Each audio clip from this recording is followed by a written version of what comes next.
Hello everyone, welcome back to Try and Taste Kitchen. આજે હું તમારી સાથે શેર કરીશ કોઈ પણ શાકને ભૂલાવી દે એવી આપણી અસલ કાઠિયાવાડી રેસીપી। તો રેસીપીને એન્ડ સુધી જરૂરથી જોજો। જો તમને રેસીપી ગમે તો વિડીયોને લાઇક કરજો, શેર કરજો અને આવી જ નવી રેસીપી જોવા માટે ચેનલને સબસ્ક્રાઈબ કરી બાજુમાં આપેલું બેલ આઇકન જરૂરથી પ્રેસ કરજો।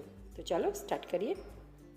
તો રેસીપી બનાવવા માટે અહીંયા મેં દહીં જમાવ્યું છે। તમે જોઈ શકો છો કે એકદમ સરસ પાણી વગરનું ચાકા જેવું દહીં આપણું જામીને તૈયાર થયું છે। દહીં તિખારી માટે આપણે આ ટાઈપનું જ દહીં જોઈએ છે।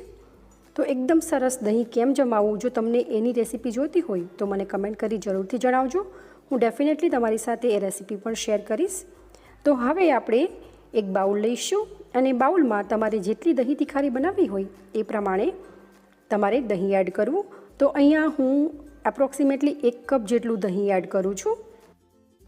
દહીં તિખારી તો તમે ઘણીવાર બનાવી હશે, પણ એકવાર મારી રીતથી તમે જરૂરથી ટ્રાય કરજો। આઈ એમ શ્યોર ઘરમાં બધાને ખૂબ જ પસંદ આવશે। તો દહીં એડ કર્યા બાદ દહીંને આપણે એકદમ સારી રીતે મિક્સ કરી લેવાનું છે।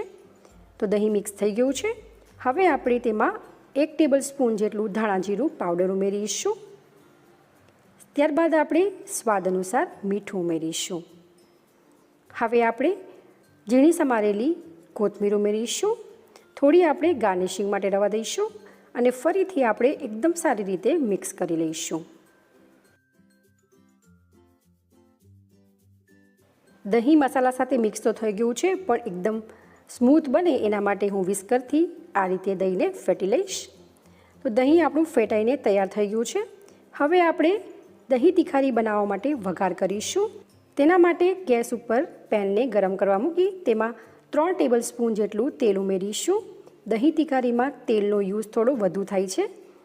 તેલ ગરમ થઈ જાય ત્યારબાદ આપણે અડધી ચમચી જેટલું જીરું ઉમેરીશું અને જીરું તમારું ફૂટી જાય ત્યારબાદ આપણે 2 ચમચી ઝીણું સમારેલું લસણ આપણે કટકી કરેલી છે એ ઉમેરીશું।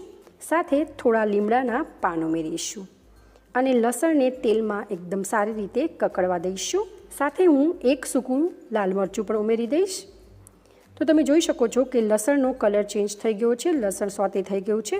હવે આપણે 1/4 ટીસ્પૂન હળદર ઉમેરીશું અને 1 મોટી ચમચી લાલ મરચું ઉમેરીશું। આ કાશ્મીરી લાલ મરચું છે, જેથી એનો કલર જ આવશે, એટલું સ્પાઇસી નહીં બનશે। ગેસની ફ્લેમને બંધ કરવાની છે મસાલા ઉમેર્યા પહેલાં અને એકદમ સારી રીતે મિક્સ કરી લેવાનું છે। તો આપણો વઘાર તૈયાર છે। હવે આપણે તૈયાર વઘારને જે દહીં ફેટ્યું હતું ને એ દહીંમાં આપણે ઉમેરી દઈશું અને એકદમ સારી રીતે મિક્સ કરી લઈશું। અઠવાડિયામાં એકવાર જો આવું અસલ કાઠિયાવાડી દેશી જમવાનું મળે તો જલસા જ પડી જાય, બરાબર ને? તો તમે જોઈ શકો છો કે એકદમ સારી રીતે આપણું વઘાર છે એ દહીં સાથે મિક્સ થઈ ગયો છે। ફ્રેન્ડ્સ, તમને આ રેસીપી કેવી લાગે છે એ મને કમેન્ટ કરી જરૂરથી જણાવજો અને જો તમને આ રેસીપી ગમી હોય તો વિડીયોને એક લાઇક જરૂરથી કરજો અને સાથે તમારા ફ્રેન્ડ્સ ફેમિલીના ગ્રુપમાં શેર કરજો। હવે આપણે ઉપરથી થોડી ધાણાભાજી સ્પ્રિંકલ કરીશું। તો જેને જોતાં જ મોઢામાં પાણી આવી જાય અને ખાવાનું મન થઈ જાય એવી દહીં તિખારી આપણી તૈયાર છે। એની સાથે આપણે ગરમા ગરમ બિસ્કિટ જેવી ભાખરી સર્વ કરીશું અને ઉપરથી આપણે સારું એવું ઘી લગાવીશું। સાથે અહીંયા હું 2 શેકેલા મરચાં સર્વ કરીશ। તમે કેરીનું અથાણું, છૂંદો એ પણ સર્વ કરી શકો છો। તો તમે પણ એકવાર આ રીતે ઘરે જરૂરથી ટ્રાય કરજો અને કેવું બને છે એ તમારા ફીડબેક મને કમેન્ટ કરી જરૂરથી જણાવજો। જો તમને રેસીપી ગમી હોય તો વિડીયોને લાઇક કરજો, શેર કરજો અને ચેનલને સબસ્ક્રાઈબ કરવાનું ભૂલશો નહીં। તો ચાલો ફરી મળીશું એક આવી નવી રેસીપી સાથે। Thank you for watching.